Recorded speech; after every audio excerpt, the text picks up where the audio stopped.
Momentos en la historia que sí vale la pena recordar en materia de intervenciones cuando apoyan en el Tratado de Maclean Ocampo, apoyan al presidente Juárez mandando un par de barcos acorazados a Veracruz para que lucharan contra los barcos españoles que venían del lado de Miramón, precisamente para imponer a los ejércitos clericales en el poder. Pero ni siquiera eran españoles, eran dos que había comprado Miramón, sí. El Marqués de La Habana y el general Miramón. Sí.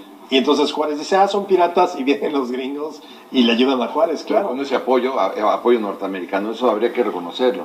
Pero nuevamente vamos, ¿por qué hubo apoyo? No porque nos quisieran mucho los gringos, los mexicanos vamos a ayudar, los admiramos. Era una nueva colonia. Exactamente, y claro que hubo ayuda norteamericana a Juárez. Pero igual, o sea, para que vean que los gringos cómo se han comportado, al que primero le ofrecen el Tratado Maclean Ocampo no es a Juárez. Habían venido a ver al presidente, me parece que es Zuluaga o Miramón, no sé quién de los dos, que era el presidente de los conservadores que gobernaba en la Ciudad de México. Era Zuluaga.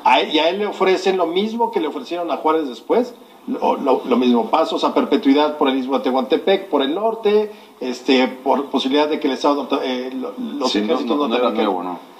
No lo aceptan los conservadores porque los conservadores siempre vieron como enemigo a los gringos y se van con Juárez. Juárez sí lo acepta. Pero nuevamente, insisto, o sea, ya es una cuestión totalmente distinta, pero en la visión norteamericana. Y luego termina todo este periodo ayudando a México contra los franceses por cuestiones de que aquí no querían una monarquía. Y quien la sabe leer muy bien a los gringos es Porfirio Díaz. Por supuesto. Claro. Es cuando además ellos se dan cuenta de la inmensa cantidad de recursos naturales que tiene este país. Y por ejemplo, petróleo, ¿no? Y hacen migas inmediatamente. Y por eso se da la reunión Taft-Díaz en Ciudad Juárez en 1909. Pero hasta el 9. Pero todo el porfiriato desde 1876 es lo que se conoció como la invasión pacífica. Entonces llegaron las industrias, las inversiones, la minería, el petróleo y el ferrocarril. Es otra forma de colonización. Y luego me quedé pensando que hay una tercera invasión, aunque no se considera como tal, que es la expedición punitiva, ¿no? Claro. Finalmente entran a territorio. La del 16, sí. Claro. Sí.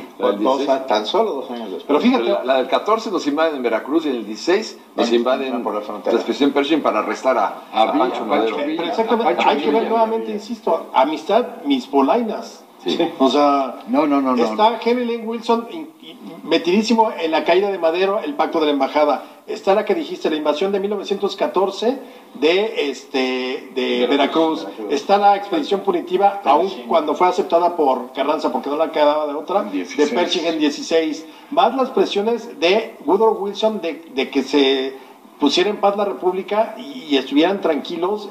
Y la de 27, cuando Plutarco Elías Calles promulga la ley petrolera, bueno, estuvimos a punto también otra vez de ser invadidos. Inclusive el propio presidente Calles logra tener los planos del desembarco en todo México, precisamente porque no estaban de acuerdo con las leyes petroleras del presidente Calles, ¿no? Ahí vemos al presidente Coolidge. Coolidge era el que estaba absolutamente decidido a invadir México para que no se perdiera el petróleo en manos de los mexicanos. Sí, o sea, ha habido siempre una actitud intervencionista y de apoderamiento de los recursos. Hasta que las condiciones cambiaron y se da la expropiación petrolera. Que la aprovechó muy bien Cárdenas porque ya venía la guerra en Europa. Y entonces fue la manera en que presionó al gobierno de Estados Unidos, y gracias a que Roosevelt puso en su lugar a las compañías petroleras, fue que se pudo solucionar el conflicto ante la posibilidad de que México entrara apoyando o simplemente con su petróleo. ¿Por qué no iba a entrar a la guerra México? Pero que apoyara con el petróleo a las potencias del eje. Ahí entonces sí fue, y se llamó la política de la buena vecindad del Chavo.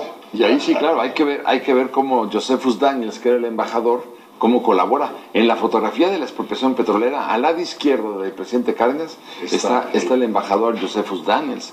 Eso no hay que perderlo de vista, ¿no? Sí, porque la embajada de los Estados Unidos siempre ha sido una especie de oficina alterna del gobierno de este país. Bueno, desde ahí salen muchas de los lineamientos que se aplican, muchas de las decisiones que se toman salen desde la embajada y siguen saliendo, no podemos dejarlo, ¿verdad? Sí, ahora no, porque no hay embajadora, lleva 8 meses en la congeladora. Fíjate, eso es una cosa rara en la Ciudad de México, porque lo que había sucedido fue cuando Huerta no hubo embajador, era el encargado de negocios. Pero ahorita sí está rarísimo eso. Pero el Congreso de los Estados Unidos no ha aprobado. Bueno, pero ahí es un pleito de ellos. Roberta Jacobson. Pero entonces viene una etapa de complicidad, ahí sí, entre el gobierno de Estados Unidos y los gobiernos mexicanos. A Estados Unidos nunca le pensó que aquí estuviera la dictadura perfecta. No. Nunca le pensó. Le era conveniente. Nunca le empezó el fraude electoral, nunca le empezó la guerra sucia, nunca le empezó. México se convirtió en un muy buen muro de contención. Centro de espionaje. Exacto, contra la idea comunista. Pero para Estados Unidos también era mucho más fácil entenderse con el dictador en turno de la dictadura perfecta, llámese Alemán, Cárdenas, Ávila Camacho, Alemán, todos los que son de la dictadura perfecta, Echeverría, López Portillo, entenderse con uno que controlaba el Congreso y que controlaba el Poder Judicial, pues con eso dice, no necesitamos una democracia en México, ¿para qué? Para meternos en problemas, viva el tapado y viva lo que sea. No, de hecho, ellos sancionaban la figura presidencial mexicana, ellos podían decir, podían negarse o podían... No abiertamente, Alejandro, pero sí. Yo no encuentro ningún caso donde hubieran vetado a alguien. Así como para decir que los gringos definían la elección. Bueno, acuérdate, por ejemplo, cómo no quieren reconocer al gobierno del presidente Obregón, el presidente Harding. Exacto. Y tienen que firmar los tratados de Bucareli.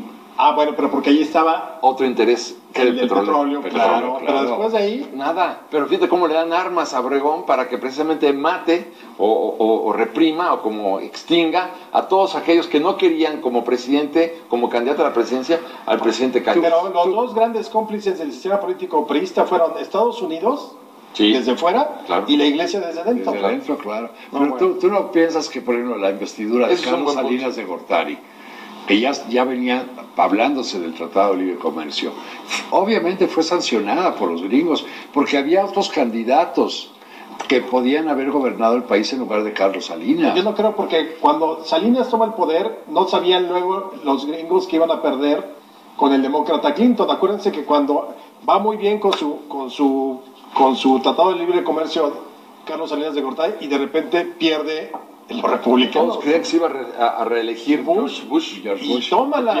Entonces, yo creo que no se metieron mientras México no permitiera ser un foco de espionaje del mundo comunista o que apoyaran causas. Eso durante la Guerra Fría, por supuesto. Estamos hablando prácticamente hasta los 80.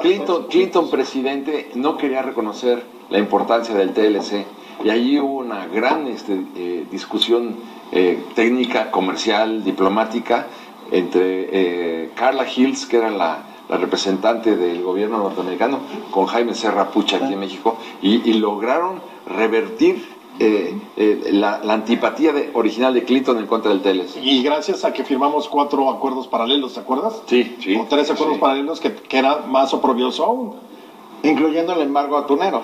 Todo ese tipo de cosas, o sea, para que vean, por eso insisto, no hay un presidente que digas, él es mi cuate, o sea, son vecinos, como te comportas con tus vecinos, da los buenos días, da las buenas noches, pero generalmente son un dolor de cabeza. Y los vecinos hacen caca en tu puerta. Por ejemplo, claro. A ver, me quedé pensando en los campos de amapola en los años 40 en Sinaloa, prohijados por el gobierno norteamericano, por el gobierno de los Estados Unidos, porque los norteamericanos también somos nosotros, prohijados para surtir de heroína, de morfina a las tropas, claro, a las tropas que están. Pero bueno, y luego, cuando termina la Segunda Guerra Mundial, se quedaron los campos y se convirtió en un negocio redondo para los creadores de la heroína. ¿Con qué te quedas, Alex? Ya se acabó. Yo me quedo con esa idea, o sea, simplemente yo no soy un anti-yankee, pero creo que tenemos que conocer esa historia y seguir pensando que la relación entre México y Estados Unidos es una relación de vecindad, no de amistad, y que no esperemos que quien llegue, es que Hillary va a llegar y entonces va a abrazar a todos. No es cierto.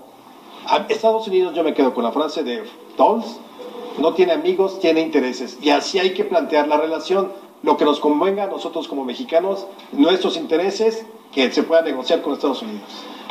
Yo estoy a favor de la creación del muro que propone Donald Trump, que empiece justamente arriba de California, el muro empieza en todos los territorios que nos quitaron. Sí, lo hacemos con enorme gusto e incluso lo pagamos. Me late que sería un poco más largo que También no pasa porque nada. se va angostando ya rumbo al sur. Yo me quedo con que es muy importante analizar estas relaciones entre los presidentes de Estados Unidos y México para entender muchos de los aspectos de nuestra vida que nos han cambiado, que han sido modificadas, que han sido trascendentes para la vida en México, que derivan del otro lado, que se nos imponen desde el otro lado. Y eso hay que estudiarlo, hay que analizarlo, para que la gente pueda dar una respuesta coherente, ¿verdad? A mí lo que se me ocurre es aprender las claves del éxito norteamericano. Yo creo que hay muchos aspectos de la vida norteamericana que a mí me gustaría descartar de entrada, pero hay otras tantas que sí me gustaría expandir, digamos, el conocimiento recíproco entre ambos países para ver cómo lo hicieron en aquellos aspectos que a nosotros nos gustaría imitar y también a ellos les gustaría imitar de nosotros, porque sí que nosotros también tenemos. Pero yo creo que yo lo que propondría primero pues es un gran conocimiento recíproco entre los dos países para que nos entendamos y sepamos cómo operamos cada uno. Y entonces esto es lo que yo propondría y un mayor intercambio cultural y educativo. Salud.